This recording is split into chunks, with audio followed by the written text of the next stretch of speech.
Good morning. My name is Deontay Belton, and I'm a second year teacher at Fairfield Middle School in Winsboro, South Carolina.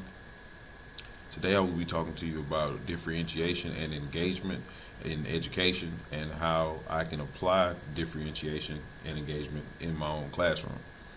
First, starting off, I'll be talking about what differentiation is, and pretty much differentiation is just structuring teaching so that we are able to have variety and address the wide variety of needs that our children have in their learning experience. So every student, like not every student learns the same. We have some who are auditory learners, some who may have a disability or something of that nature. In my current class, I do have a very wide variety of students, and that's something to take into consideration. Some of which have documented IEPs, some who are being tested for learning disabilities, some of which are performing above grade level. But it all comes down to the fact that they're all different and not all of them learn the same. So that's why it's important to have differentiation within your teaching environment, within your classroom.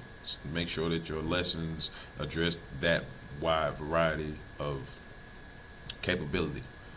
So in my own classroom, ways in which I differentiate is that I have different sources of media, which I allow for the students to use, and which I allow for them to complete their classwork or to even to teach lessons. I have it structured so that it's not one simple form of media.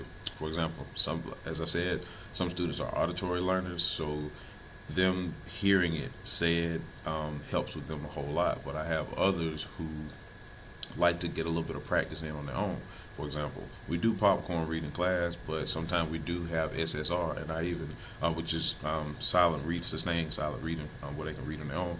But I do allow for my students who do want to read ahead or have that ability to read ahead, I allow them to do that because they prefer to read it on their own rather than having it said to them. I also have a lot of visuals in my class. Another strategy that I like to use is anchor charts, because a lot of students, they have trouble grounding their thoughts themselves and putting together their thoughts collectively. So having resources such as those anchor charts help out quite a lot.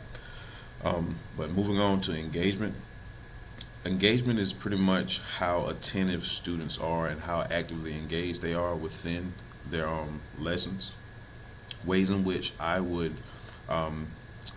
actively encourage engagement in the classroom is by giving the students the reins at certain points in the lessons, so that they can be more proactive on their own part for their own education.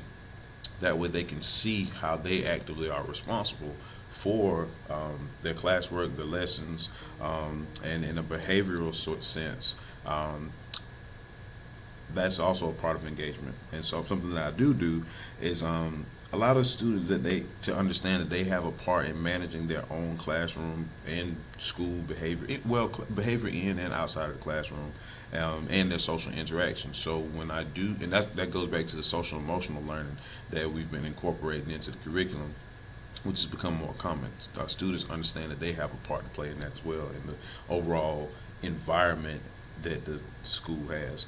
But on a cognitive approach, I would teach students how to invest in their own learning and education. For example, the quality of their work. In order for you to achieve an A, and this is something that even adults struggle with, I know from certain classwork, but following the rubric, knowing that that A that you want is attainable. You can't achieve that, but there are steps that you have to take, and you have to invest in that hard work, that dedication to your own classwork.